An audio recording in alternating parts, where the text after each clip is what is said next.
Airtel से जुड़ी हुई एक बुरी खबर सामने आ रही है। ये सभी ग्राहकों के लिए बहुत बड़ी बुरी खबर है। अब रिचार्ज प्लान्स महंगे होने वाले हैं। एयरटेल अपने रिचार्ज प्लान्स महंगे करने की तैयारी पर है। हमने अपने पिछले वीडियो में आपको पहले ही बता दिया था कि एयरटेल अपने रिचार्ज प्लान्स फिर से महंगे करने वाला है, लेकिन इस बार कुछ अलग होने वाला है। इस बार सारी कंपनी अपने रिचार्ज प्लान्स महंगे करने वाली है। जियो, वोडाफोन, आइडिया, एयरटेल, अब जो भी कंपनी यूज करते हैं उन सारी कंपनियों के रिचार्ज पैक्स अब बहुत ज्यादा महंगे होने वाले हैं अभी से। इसलिए आज की इस वीडियो में आप लोगों के लिए बहुत बड़ी बुरी खबर है। आज मैं आपको बताना चाहूंगा कि इन सारी कंपनियों ने अपने रिचार्ज प्लान्स महंगे करने का फैसला कर लिया है। इन सारी कंपनी यानी वोडाफोन, एयरटेल, आइडिया, इन सारी कंपनियों ने अपने रिचार्ज प्लान्स महंगे करने का फैसला कर लिया है। क्यों, देखते हैं। क्या आपको पता है कि सबसे पहले किस कंपनी ने अपने रिचार्ज प्लान्स महंगे करने का फैसला किया था? वो कंपनी थी एयरटेल। यानी सबसे फर्स्ट में जो रिचार्ज प्लान्स महंगे करना शुरू हुए थे वो एयरटेल के कारण हुए थे। आपको बता देना चाहता हूं कि पिछले साल दिसंबर 2021 में सबसे पहले प्लान महंगे करने की शुरुआत की थी एयरटेल ने। एयरटेल ने इस टाइम फैसला किया था कि वो अपनी रिचार्ज प्लान्स की कीमतें बढ़ाएगा। उसके बाद वोडाफोन, आइडिया और जियो ने भी अपने प्लान्स की कीमत ज्यादा बढ़ाना शुरू कर दी और उन्होंने फैसला किया कि अब वो ज्यादा पैसा वसूल करेंगे। और ये सब एयरटेल के कारण हुआ क्योंकि एयरटेल ने अपने प्लान महंगे कर दिए थे। एक समय में इन तीनों चारों कंपनियों के प्लान्स के रेट एकदम बराबर थे, लेकिन उनमें से एयरटेल सामने आया और उसने कहा कि नहीं, हम ज्यादा पैसा वसूलेंगे, तो उन्होंने अपने प्लान जो है महंगे कर दिए। अब उनके प्लान महंगे होने के कारण सारी कंपनियों ने कही कि अब हम भी ज्यादा पैसा वसूल करेंगे। जब एयरटेल जो है वो सस्ते प्लान दे नहीं पा रहा है, महंगे प्लान देता है और महंगे कर रहा है, तो हम भी करेंगे, हम साथ में आएंगे। तो इन सारी कंपनियों ने मिलकर अपने अपने प्लान महंगे कर दिए हैं और अब वही कंडीशंस वापिस आने वाली है क्योंकि एयरटेल फिर से अपना प्लान महंगा कर रहा है और उसके साथ साथ सारी कंपनी के प्लान महंगे होंगे। आप चाहे जो भी कंपनी यूज करते हो, जिसका भी सिम कार्ड यूज करते हो, जियो, एयरटेल, वोडाफोन, आइडिया, चाहे जिसका भी यूज करते हो, सारे सबके प्लान महंगे होने वाले हैं। वर्तमान में 2022 में एयरटेल कह रहा है कि हम अपने रिचार्ज प्लान्स को और महंगा करेंगे। एयरटेल ने साफ कह दिया है कि हम अपने रिचार्ज प्लान्स को महंगा करने में बिल्कुल भी नहीं हिचकिचाएंगे और अगर एयरटेल ने अपने रिचार्ज प्लान्स महंगे किए तो बाकी सारी कंपनियां अपने रिचार्ज प्लान्स महंगे कर देंगी। अब सबसे बड़ा सवाल ये उठता है कि ये कंपनियां कस्टमर से और कितना पैसा कमाना चाहती हैं।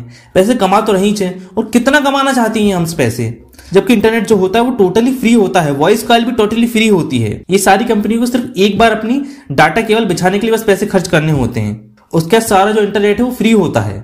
और जब इंटरनेट फ्री है तो भाई पैसा किस चीज का ले रहे हो? सिर्फ इन केबल की मेंटेनेंस के लिए कुछ खर्चा आता है जो कि इतना कम होता है कि आप सोच भी नहीं सकते। आप जो महीने का रिचार्ज करते हैं उसका 1% से भी कम खर्चा होता है अगर टोटल मिलाया जाए तो इन केबल्स के मेंटेनेंस का। इन सारी डाटा केबल्स को समुद्र के नीचे और जमीन के नीचे बिछाया जाता है ताकि इंटरनेट जो है सबको प्रोवाइड कराया जा सके और इंटरनेट टोटली फ्री होता है। इसको सिर्फ आप एक बार बिछाइए और सारा फ्री यूज कीजिए।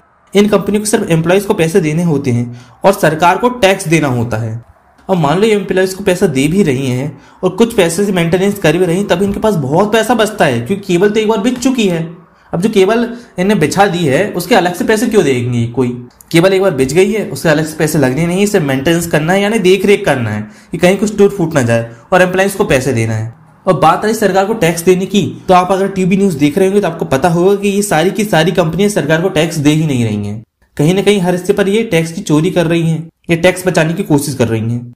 ये कंपनियां कस्टमर से पैसे लेती हैं लेकिन सरकार को नहीं देती हैं। बोलती हैं कि घाटा हो गया, जिससे सरकार उनको टैक्स पटाने के लिए थोड़ा और टाइम दे दे और आखिर में कंपनी बंद करके ये चले जाते और कह देते कि भाई घाटा हो गया है, नहीं दे सकते टैक्स। तो यहाँ बहुत बड़ी सरकार के सामने मुसीबत बन रही है क्योंकि सारी कंपनियां कस्टमर से तो बराबर पैसा ले लेती हैं। अगर आप हर महीने रिचार्ज करा रहे होंगे तो आपको पता होगा, चाहे आप कोई भी सिम यूज करते हो, एयरटेल, वोडाफोन, आइडिया, जियो, आप कोई भी सिम यूज करते हो, आप हर महीने के महीने रिचार्ज करा ही रहे हैं। उनके पास पैसा जा ही रहा है लेकिन वो सरकार को टैक्स ही नहीं दे रही है, ना एजीआर दे रही, ना किसी प्रकार का टैक्स दे रही है सरकार को।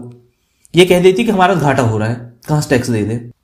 जबकि सरकार ने साफ साफ कहा है कि आपके पास जितने पैसे हो सकते हैं आप उतना ही दे दीजिए कम से कम। आप टैक्स पूरा नहीं पटा सकते, कोई बात नहीं, थोड़ा थोड़ा करके पैसा दे दीजिए, लेकिन सरकार को टैक्स दे दीजिए क्योंकि सरकार का टैक्स पे हक बनता है। लेकिन ये सारी कंपनियां सरकार को टैक्स दे ही नहीं रही हैं और जनता से बराबर पैसा लूटती जा रही हैं और इन्होंने अपनी ऐसी मोनोपोली क्रिएट कर ली कि जब जितना चाहें ये अपना प्लान महंगा कर सकती हैं।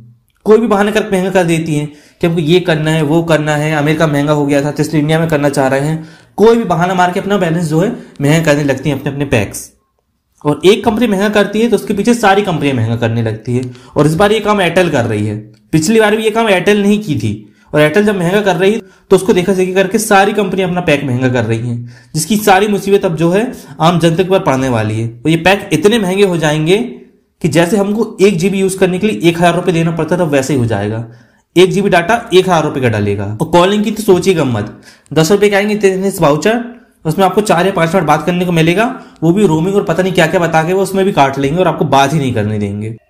और 10 रुपए वाले वाउचर आ ही नहीं रहे हैं बैलेंस के। अगर इन कंपनी ने कल आके कह दिए भाई आपको महीने में 1000 रुपए की रिचार्ज कराना पड़ेगा, तो आप क्या करेंगे?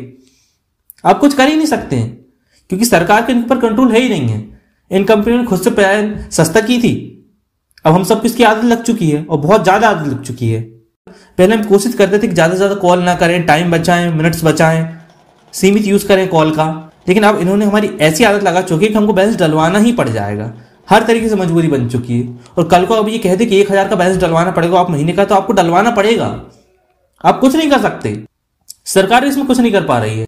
अब सवाल ये बनता है कि ये कंपनियां हमसे बार बार मनमाना अपना पैसा लेती रहेंगी तो हमारे पास ऑप्शंस क्या बचता है? तो अभी हमारे पास सिर्फ एक ही ऑप्शन बचता है जो ऑप्शंस काम आ जाएगा, वो ये है BSNL। अगर आपको इन कंपनी के मोनोपोली से बचना है तो आपको BSNL की सिम खरीदना पड़ेगा, क्योंकि BSNL जो है अभी वर्तमान में सबसे सस्ता ही डाटा बैलेंस सब कुछ दे रही है।